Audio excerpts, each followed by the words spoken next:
Hello, I'm Richard Chambers, Senior Internal Audit Advisor for Audit Board. Thanks for joining me again in my continuing video series, Agents of Change. I'm joined today by Zack Weatherspoon. Zack is currently serving as the Director of Global Internal Audit, reporting directly to the enterprise-wide CAE at John Deere, where his responsibilities include overseeing equipment operations segment and other corporate functions. Before that, Zack spent close to 10 years at CVS Corporate in a variety of internal audit roles. Zack, welcome to my video series on Agents of Change. Thank you, Richard. It's a pleasure to be here. You know, Zack, in my book, Agents of Change, I take the position that internal auditors should seek to drive change in their organizations and in the profession. And those are the internal auditors who are catalysts for transformation that creates value within the organizations they serve. So does that definition make sense to you? I mean, does that sound like a view you might have for internal audit? Absolutely. From my perspective, I think internal auditors, I think the accounting finance function as a whole, all fall in that definition of being agents of change. Yeah, and so in the organizations that you've served, do you feel like that's a wide-held view? I mean, do you think others within the internal audit function at John Deere see internal audit as having that opportunity? Yeah, I think some do in the function. I think, as you know, with auditors, some think it's a very defined, check the box type of thing. But as we've evolved and people get more time and more experience, I think they start to see the true value and influence we can have within an organization. Yeah.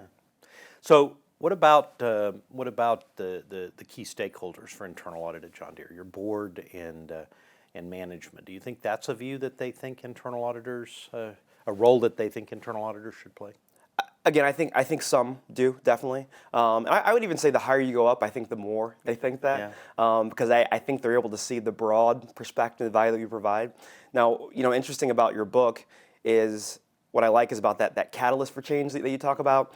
I think they see it more from, hey, audit can go and issue this report or this finding, and that'll drive change. But I think your definition is a bit more nuanced than that, right? It's a bit more evolved than that sort of thing, where we are, like you said, catalyst, right, for that change. The idea that we had there with the term catalyst is that internal auditors are out there in the business every day. We pick up great ideas. We bring business acumen to our roles, so we can take these ideas and plant them like seeds throughout the organization, and then they take root and they blossom.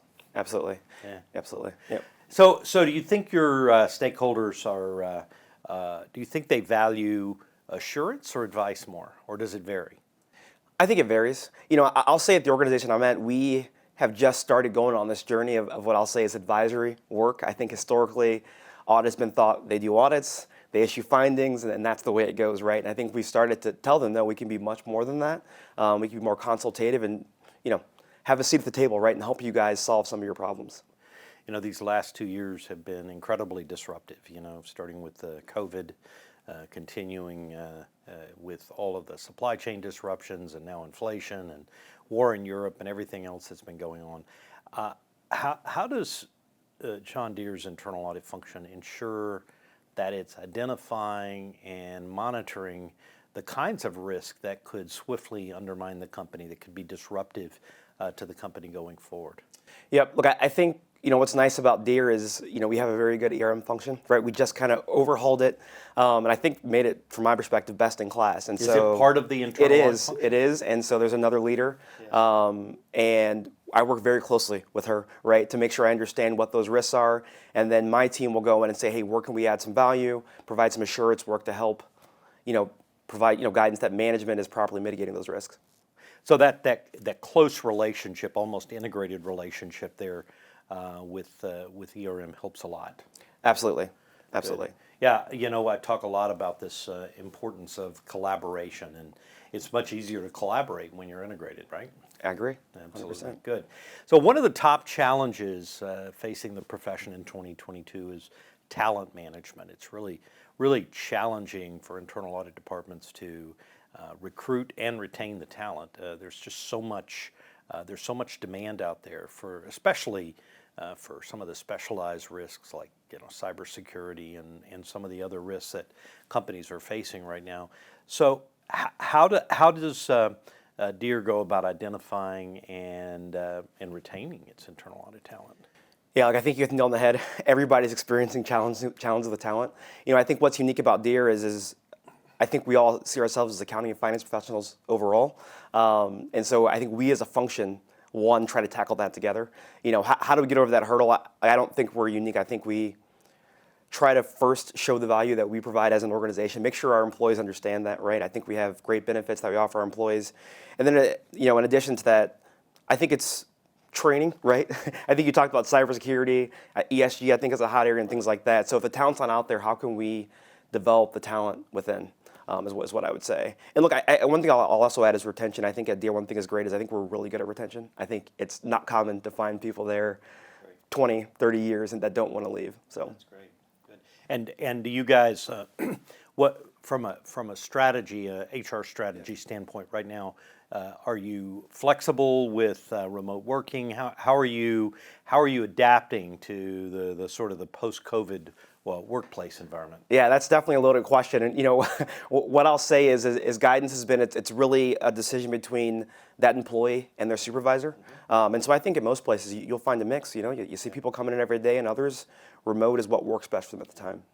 Zack, one of the points that I make in the Agents of Change book is that before internal auditors can be seen as credible change agents in their company or the organization they serve, they've got to be seen as walking the talk in internal audit.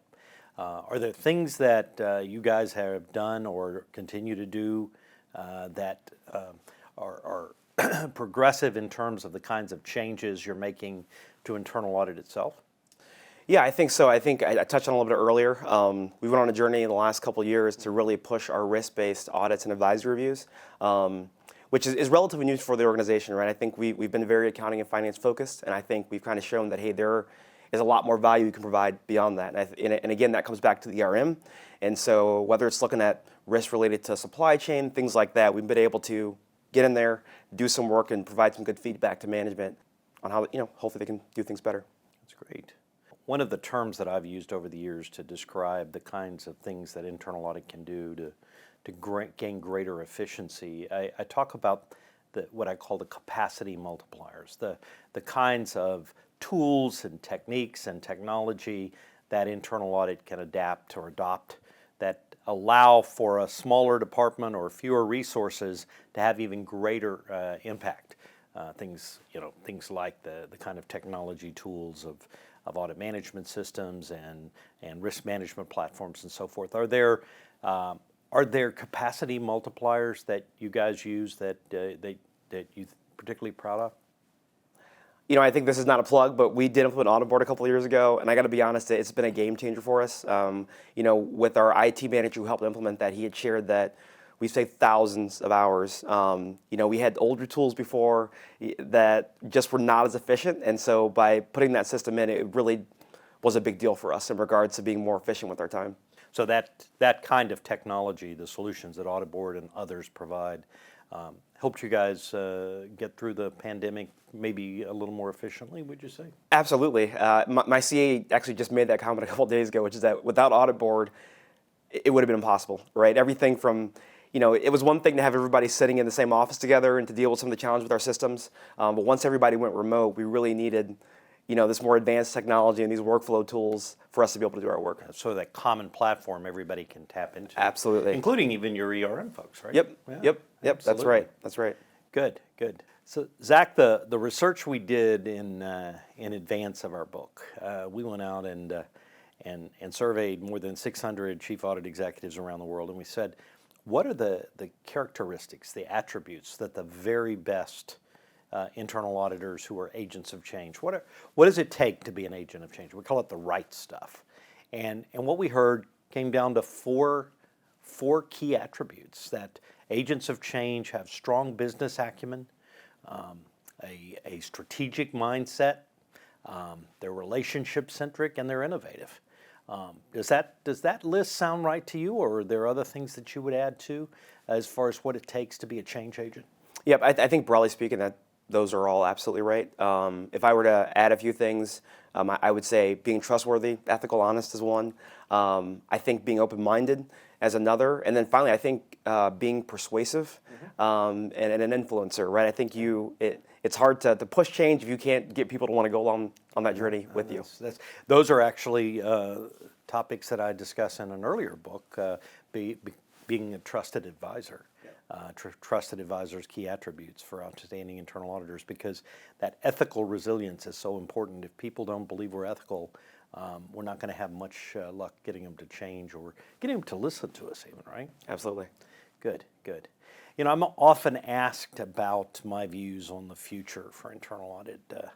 If I ask you to pull out your crystal ball and say, what do I see happening maybe for the internal audit profession in the years ahead, maybe the next 5 to 10 years, what would come to mind? Yeah, I think a couple things. So, from a challenge perspective, I think it's going to be the same that it's always been, right? How do we stay relevant, and how do we ensure we're constantly adding value, right? I think that's always going to be an ongoing challenge, an ongoing topic that we need to think about as auditors. And then the other thing is the hot topics right now in regards to ESG. I think there's a big opportunity for us to come in and not only help the accounting and finance function with that, but then the functions who aren't used to maybe having internal auditors or that type of control environment. And then finally, we implemented agile auditing recently, and so I know a lot of others have as well, and I think that is going to be also a very important thing because, again, your other book, Speed of Risk and things like that, I think having an agile mindset is going to be the big change that's going to allow us to provide the kind of value that we need to. What feature of agile auditing that you've implemented that you think has been the most powerful? Yeah, I would say first the sprints, right? Those time box 2-week sprints really focus the team to say, we have to, one, it calls us to focus on the most important things, right? Have to get this done. The other thing that's great is that it's the real-time feedback after the 2 weeks. I know you're fully aware of the 6 to 12-week audit cycle, right, yeah, where we wait to the very end to provide everything. I think the business owners are very engaged. They like the shortened time frame and are just more receptive overall. Oh, great. Good. Well, it sounds like you guys are very progressive and really adding a great deal of value there at John Deere. I want to thank you for joining me on this broadcast. I know that you're very busy and trying to carry out your own roles there in John Deere. So thank you for joining us. And I'm Richard Chambers. Thank you for joining us for our continuing series, Agents of Change.